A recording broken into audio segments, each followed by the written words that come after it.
Welcome to the Mischief. I'm Valen, and this is Embers, another mod brought to you by the same makers of some other mods that I've been covering on the channel. I thought you guys might like to get a little sneaky peek as to how it's coming along so far, so I thought I'd go over a little bit of it and see if you guys have any interest in checking it out for yourselves. So first and foremost, you should know that Embers is currently in early stages. It's still in alpha, I believe, and brought to you by Elucent, who also has been working on Roots and a couple other mods that he recently has come out with as well, like Goetia and Clarity and so on. But it's got a bit of a magic slash dwarven dweemer feel to it. If you've played Skyrim and you see the dwarven ruins and so on, that's kind of where this mod is going here. It's very far from completion, but it actually has a very decent amount of entrance into it so far. So I'm going to start you off with some of the basics of what you can get here. To start off, of course, there is a Tinker's Hammer, which is made simply with some iron ingots, lead ingot, and some sticks. And this is going to be your main tool throughout most of the mod so far.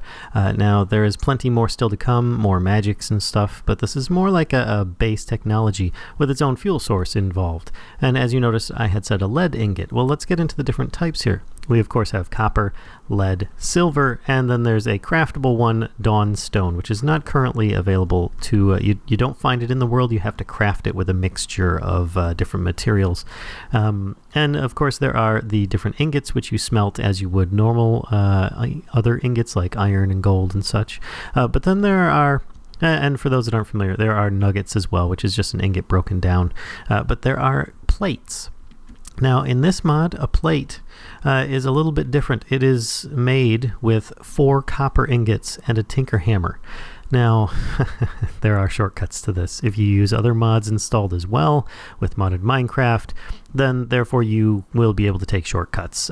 For instance, immersive engineering, if you look up the plate for that recipe, it's just like 1 ingot plus the Tinker's Hammer from that. But in comparison, this is intended to encourage you to quickly stop using your Tinker's Hammer to make copper plates and instead use automation, which I'm a big fan of. I like this quite a bit. It kind of lacks that in immersive engineering, actually, the encouragement to switch from the Tinker Hammer to the more effective tool, like machines and stuff.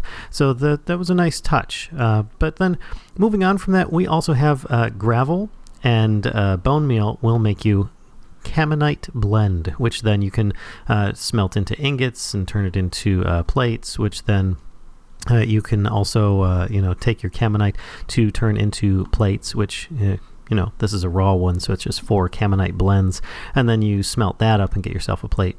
On top of that, there is also here an iron plate, which is just iron with a Tinker's Hammer. So there's some different things for making the different stuff. Of course, you take these 2 items together to make that, you smelt it up, and that's when you get your Caminite bricks. Then you take your raw Caminite plates and you make your Caminite plates in a furnace. Nothing really too fancy there. Now, there are some different mechanics in here.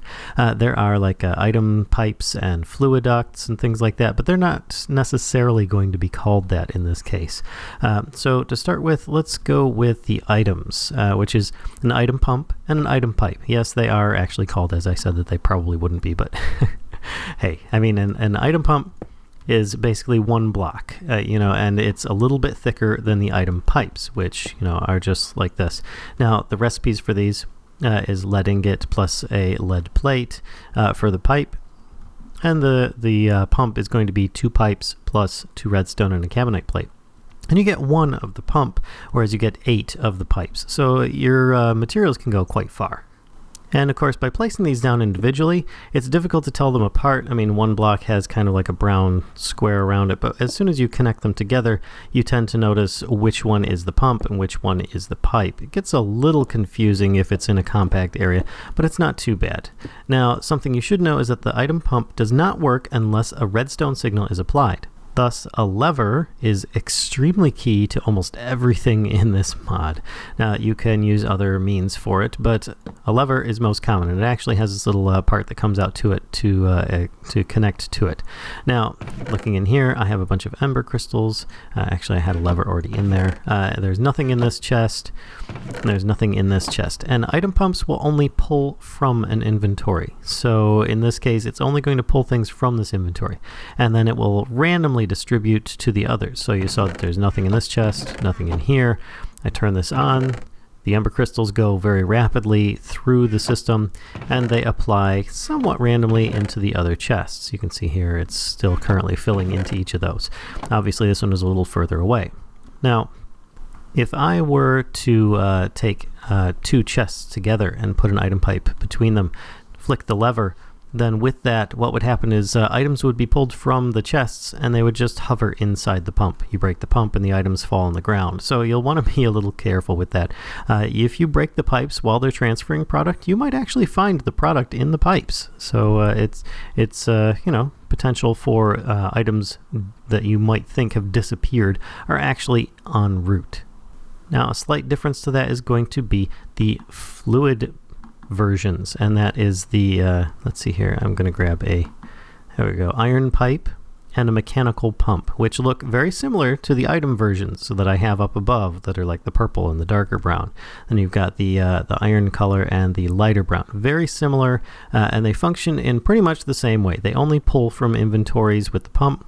They do require a lever in order to activate. In this case, there is actually nothing in this one. Let's turn that off, and let's get some water. There we go. I now have some water, and I can put this in this fluid tank, fill it up, and then I pull the lever, and it will transfer it over into this other fluid tank. And there you go. And there are, of course, gauges you can put on each of these items, plus the fluid tank itself is pretty interesting too. Recipe for that is just Camonite bricks, iron plates, iron ingot, and of course the iron pipe is very similar in recipe to the item conduits, just a slightly different, switching out the iron pipes and so on. And of course the iron pipe is made with iron instead of lead. So it's just a matter of materials changed, and the recipe is almost identical otherwise. So there you go. You have your item pipes, your liquid pipes, you've got some liquid storage. There's also some item storage too, but I'll get into that shortly. There are some other things that you're going to want to do, like storing your liquids and so on, and I'll get into those as well. Before I forget, there is also Camonite brick walls that you can make from these ingots and so on.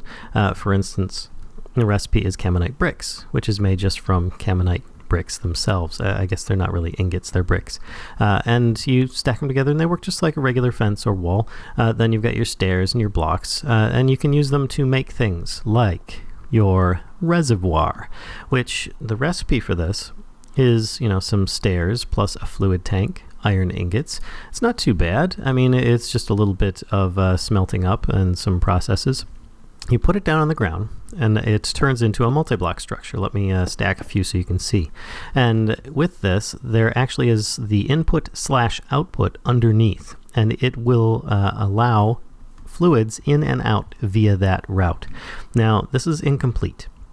You'll actually need a Camonite ring, which is, there you go, some walls plus some Camonite bricks. You can see this is still a work in progress with some of the different things going on there, but Camonite bricks and Camonite walls. And with that, you plunk it down in the middle, and it will create a ring. If you put this down, wherever you click, it creates the ring on the ground. So it's pretty interesting. And if you, you can harvest it back up and so on. And the center is actually hollow. Allow me to demonstrate. I can stand in the center. It's not a problem. And it's actually harmless as well, at least at this point. If I jump in here with the lava, it's not going to hurt me. So it's just a pretty thing at the moment, though that may change because, once again, this is a sneaky peek. You can connect into this with a mechanical core. Let me grab one of these here. I will demonstrate how this works. You can connect here, and it turns it into multiple input outputs. And a mechanical core is made of the compass, lead plate, and some iron ingots. Very simple recipes once again. And this, with each of these being in and out, if you use an item pump or a liquid pump, and in this case I'm going to grab one of these, I have a liquid pump, which is only going to put things in. So therefore I can pump things out to a tank, for example. Just put this up next to it, it automatically connects to it. Actually here, I'll put this down underneath and it will flow into it as well. But I can also have it go in. So let's put down a liquid tank, put this on top, and this is the same way how chests would work with moving items as well. You put this in here and you see we've got the pump with here, and we've got the pump here. Obviously the pumps only pull things out of their adjacent inventories. So let me get that water. Put this down here and fill this up. And you can't really see what's going on there because it would be nice if I had a gauge. Let me get one of these. Fluid gauge is made simply with compass, paper, and an iron ingot, which there are multiple gauges for multiple uses on this. But this is the only one I'm using right now. So I've got 12 buckets in there. There we go. Now we have a maximum of 16. If I turn this on, it will then start draining. You can see it's rapidly draining, and this is filling up into the reservoir, which it can actually be stacked constantly. So you can actually increase the quantity this thing can hold quite a bit. Put one of these gauges on here. You can see 160,000 buckets just for that height. That's quite a lot. Now this one here, I could also pump back out, and you can see it is filling this one up now as well. There we go. Pretty cool. And that's the basics of some of the fluids, how the reservoir works, and so on. You've got, it'll store hot or cold fluids without any issue. Now moving on to the more interesting stuff. Now there are many things you can make without the main source of fuel in this mod, and that is Ember. Now in order to get Ember, there is, which you saw, there were some crystals and there are shards. Shards are just smaller versions. Crystals are larger ones. It's sort of like nuggets and ingots in a comparison of sorts. What you're going to want to make is one of these here. It's quite impressive. It's mechedge.name. No, I'm kidding. That's really not it. It's the Ember core, which the center block is the Ender core. This entire unit is an Ember core. Let me place another one down here. I'll just put it down on top, and you see it spawns in with these giant blades underneath. It's really cool looking. It actually works in an animated way. The recipe for this is just a bunch of Camonite brick stairs, copper ingot, a mechanical core, which we've already covered, and some iron ingots. Also, on top of that, you're going to want another mechanical core, probably so you can put things in and out of it. A machine accessor, which may also help you extend further, because let's say that I want to get this so that I can, I've run out of space here. Well, in order to extend that, you could use, your pipes and stuff, or you could use this, which is a more aesthetic means. You cannot stack multiple mechanical cores, but you can extend it with machine accessors, which can help you to extend it and make it look a little bit nicer as well, like a matching theme, if you will. So it's something to consider when using those or these, anything that might accept a mechanical core like this. Pretty much the 3x3 area is going to accept those, any of them that you find on the machines. Now, you're probably going to want to know, well, how do we get Ember if I make this giant device? Well, you're going to need to go down close to bedrock. It doesn't have to be at bedrock, but close to it, and find an area that is high and rich in Ember. And to do that, you're going to need an atmospheric gauge. Recipe for that is just a couple iron ingots, some copper, and some redstone. So you will already have had to have dug down. Now, a lot of people are probably like, well, by the time I get all this stuff, getting all the way down there, a lot of these things might not be as useful. Or a lot of people will already have dug mine shafts to get all the way down to like Y level 10 or 11 or something like that. And so therefore, it's not very big of a dig after that to really put one of these down. So anyway, getting back to this atmospheric gauge. If you look here, it says in the center of my screen, there's not much in the area. So if I fly over here into where I've marked off with these lanterns, you'll notice that the gauge will increase. There we go. This is an ember-rich environment. There's like 60% as opposed to 0. And then if I move, let's see, I marked this corner over here. If I move over here, there you go. There's a really high concentration of embers in this area. So it's all chunk-based. And depending on the area that you're in, like extreme hills, you may find a lot more. In other zones, you may find a lot less, if any. So you're going to want to, once you get it, head on down. And of course, I've already prepared this in case you did not already know. Now, I have an ember boar here, and I'm going to just plop this down. And you can see it currently looks like it is harvesting these, but it doesn't have any fuel. Well, not to worry. You just need a couple items, and that is coal and gunpowder. You actually need both in order for this to function properly. And you'll need to be able to insert this. Of course, inserting this with just a hopper means that you won't be able to get anything back out of it as well. So, once again, a mechanical core can help you out. Now I'm just going to put the hopper on top to make things easier, and then let's make it a little more pretty. He made this so that it's a designable multi-block structure. Now, if you want to add other things on here that don't function, for instance, Camonite brick walls, you can do that. It's not a problem. You know, it's not going to hurt it because the multi-block structure is actually this 3x3 area below it. So you can, you know, kind of fancy it up as you desire, make it look really cool or very industrial, you know, and so on. You know, there you go. I now have my walled off Carbonite destructor bore, whatever you want to go with here. But I mean, right now I now have access to the sides where I can pipe stuff in and out if desired. But I'm going to put, let's put half a stack of that in and half a stack of that, and let's alternate them so that it gets a little bit of both, and it starts. There you go. It is starting. It is now mining, which you're going to want to be able to harvest the items from it. So allow me to demonstrate, because if you use a hopper, well, hoppers go into these. It's not going to spit the stuff out the side. You have to have something pulling that out. You put down an item pipe, an item pump and some item pipes, which then, just to show you, the item pipes are different looking than the item pumps. You know, there you go, item pump right next to it, and you're going to want a lever. Now, of course, it starts being off, but then you can have it pipe into an inventory. There we go. I now have a chest. I can put this on the side, and you can see the chest is empty until I turn this on, which case it will then start taking the items that it is harvesting into the chest.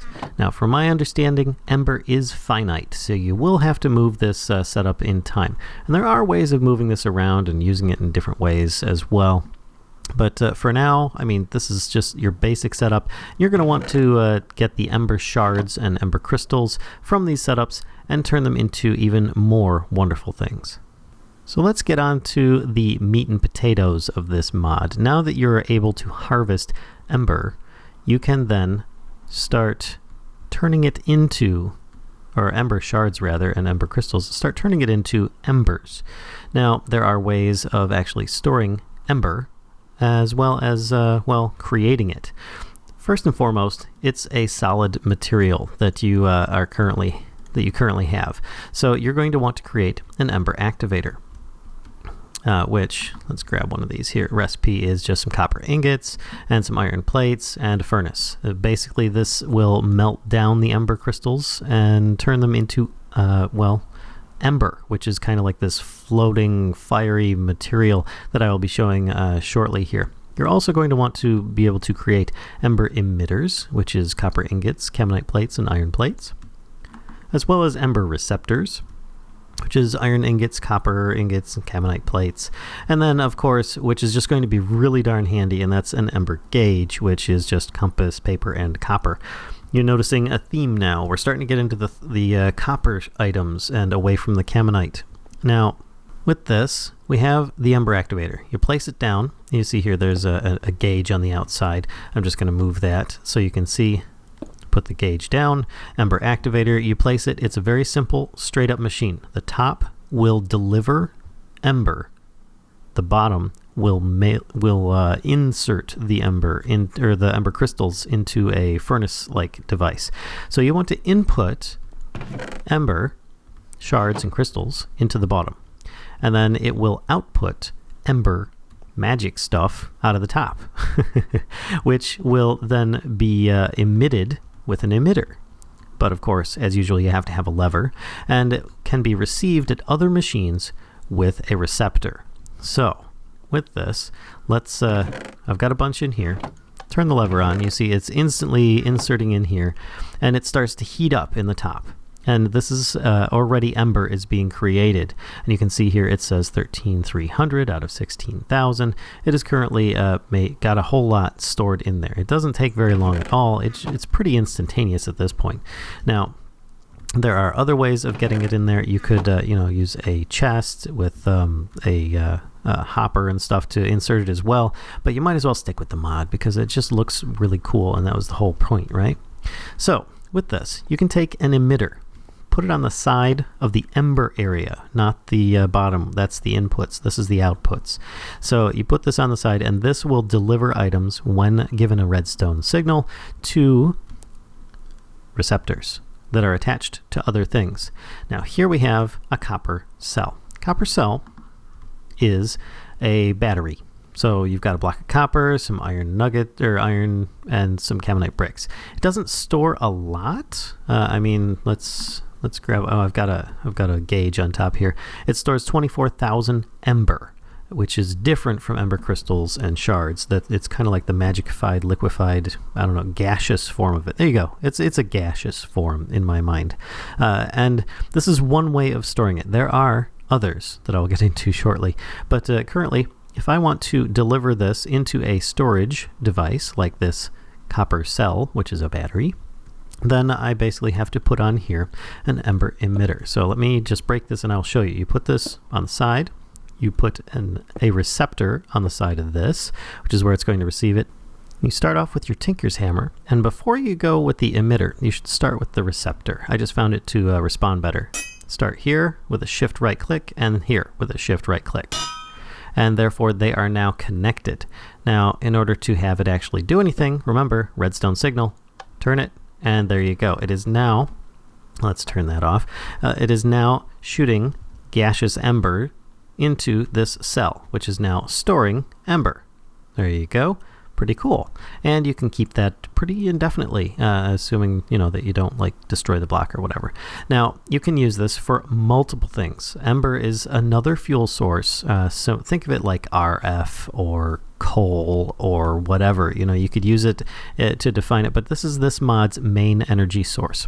Now, you can store it also in one of these here. This is a crystal cell, which the recipe for that is dawnstone plates, ember crystals, and dawnstone blocks. The recipes for those are not 100% in place just yet because, as I said before, the dawnstone ingots don't exactly have a way of crafting just yet. I think it might be like gold and redstone or something like that. But once you place this down, this is a multi-block structure as well, just like this. And you'll see that it looks like these.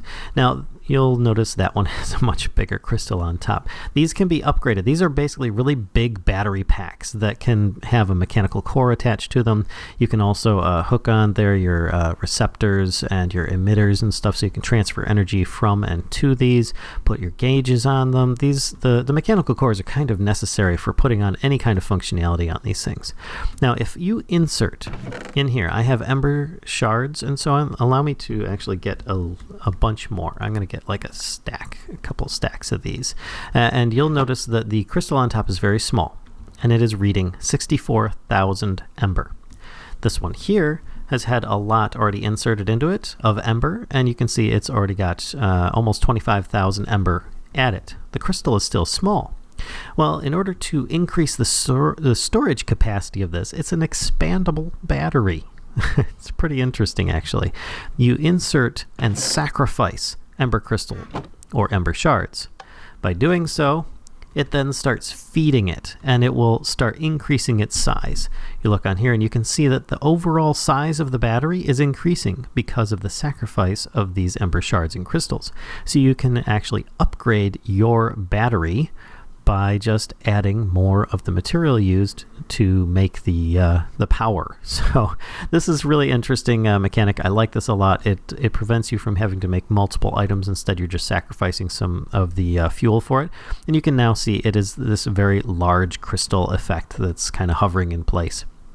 And it actually has no ember in it right now. And this one here has almost 25,000. But the crystal is still very small. So you can always upgrade this afterwards. It's really cool. And there's also other ways of moving ember around, which I'm going to get into real quick here. It's really cool. There have been some additions recently that took me a little bit to figure out.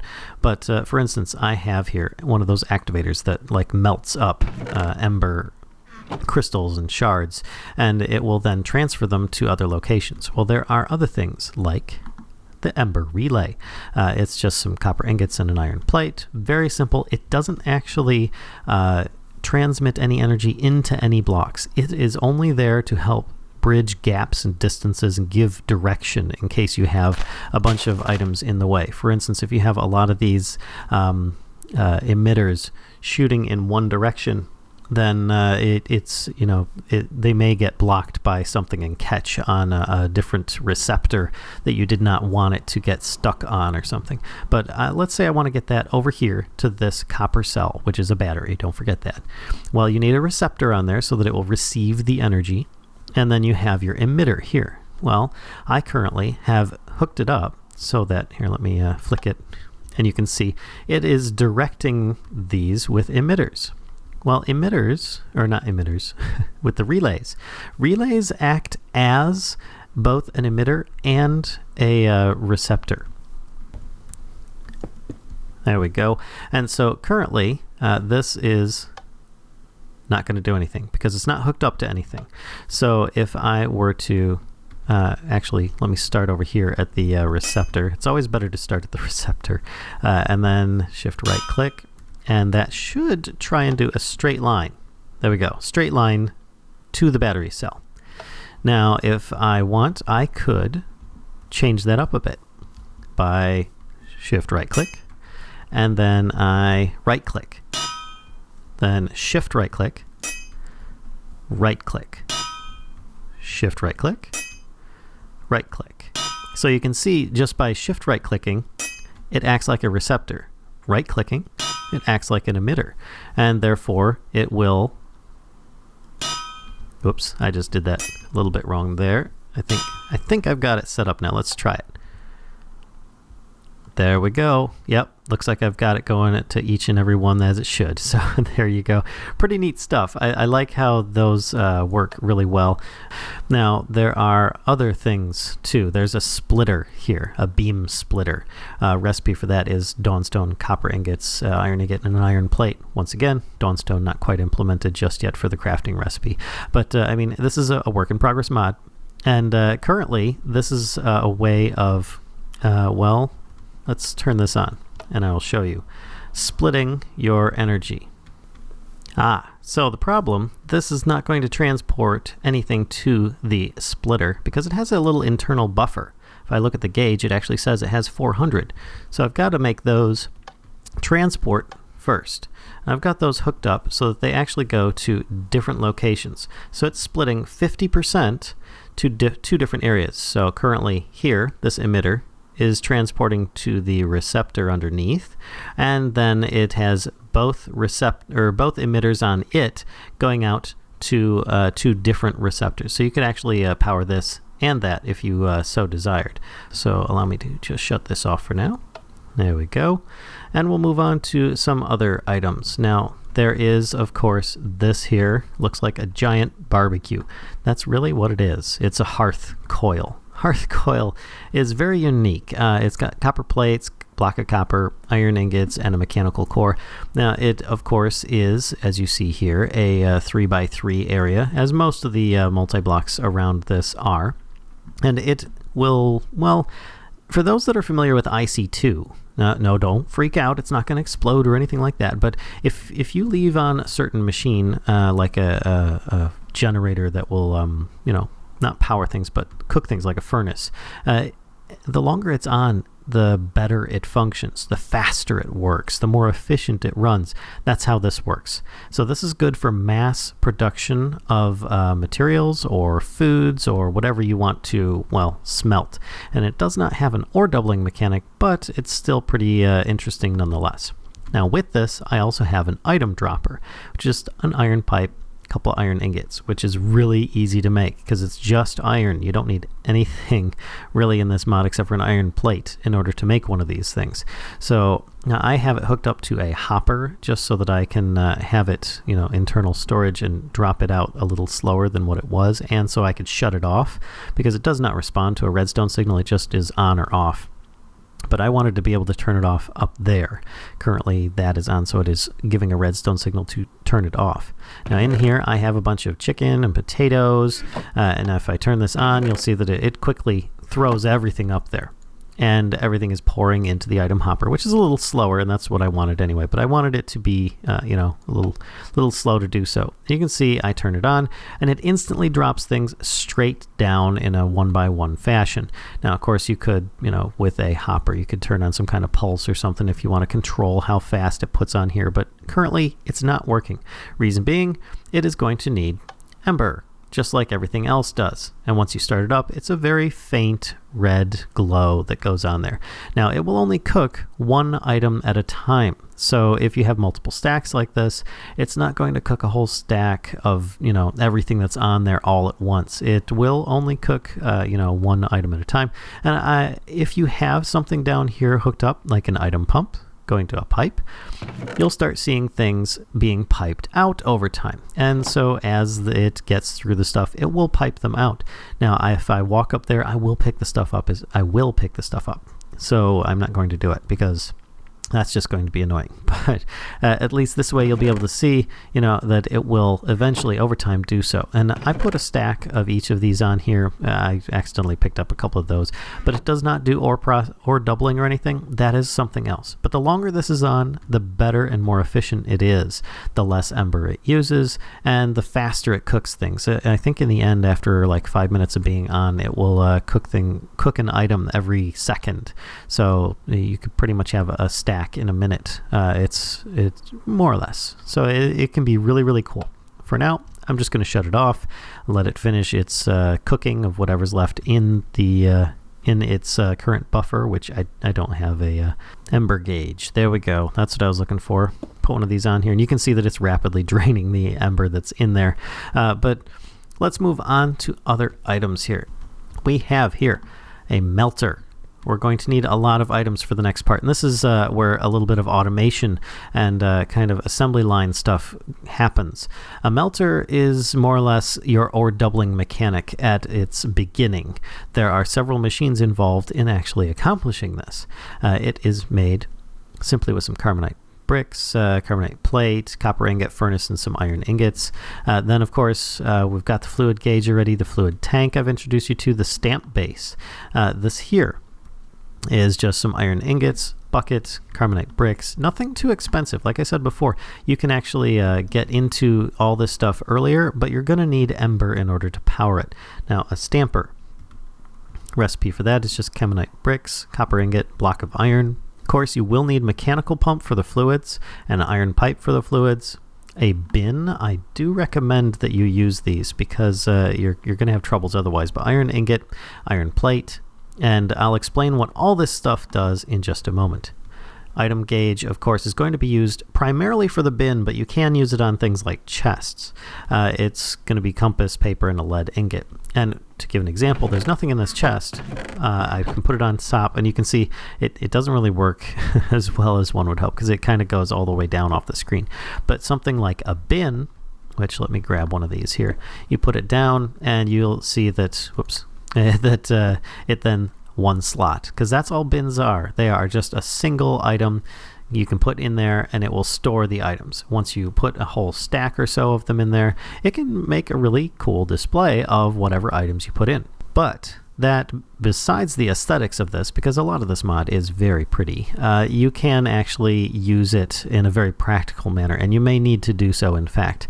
So, as I was saying, the melter, which if you notice, I have an ember meter at the bottom. At the top, I currently have a fluid gauge, and that is because it's going to melt materials.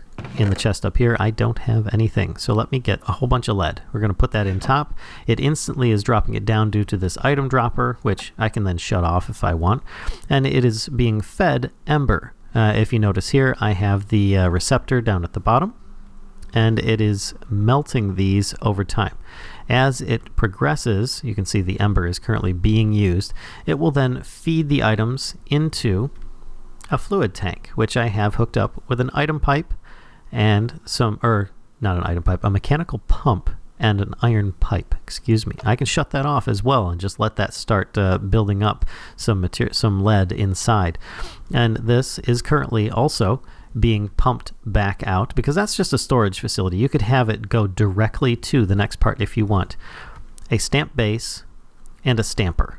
Now, the stamp base, you can have it on its side, you can have it on sitting face up, but any way you look at it, you're going to want a bin underneath it or facing the side that is not this dark ring on it so that it will catch any items that it makes.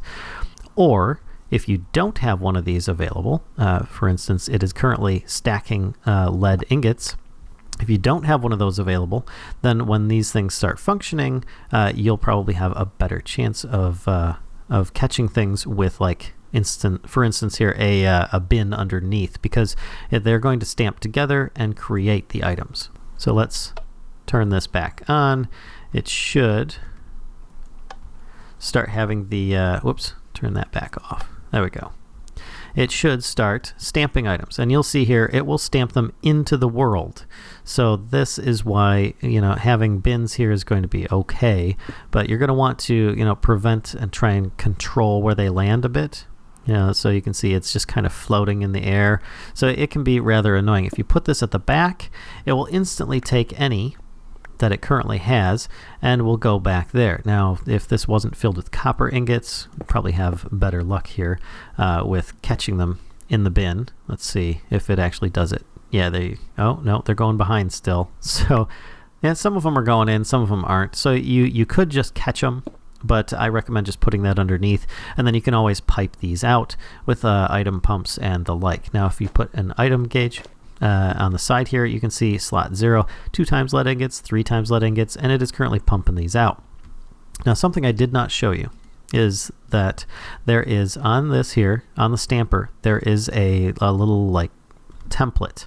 Well, that is a plate stamp or a bar stamp, and these are basically made with you know, some more Camonite blend, but I will show you the bar stamp is simply some Camonite blend in a pattern like this, and then it's smelted up to make the stamp, and you just right click it on place here and it will start stamping whatever materials are in the area, and it'll, you know, constantly keep making yourself a bunch of ingots. Now, this is an ore doubling mechanic. It will double these, and this currently is filled with a whole bunch of ember. It doesn't have anything being fed to it at the moment, but it requires ember. You know, this requires ember. That is melting and making the ember. So you've got a lot of stuff going on here that's pretty interesting, and it can really be a lot of fun. If anything, you got a lot of aesthetics going on. You have your interesting ore doubling mechanic, fluid storage, item transfers, fluid transfers, and things that are just basically going to be really awesome overall. So I hope you guys enjoyed the video today. I know that I always enjoy myself a little sneaky peek at a new mod. So if you guys enjoyed it, please make sure to give a like. Don't forget to subscribe if you haven't already, and spread the mischief to others. Until next time, folks, I'll see ya.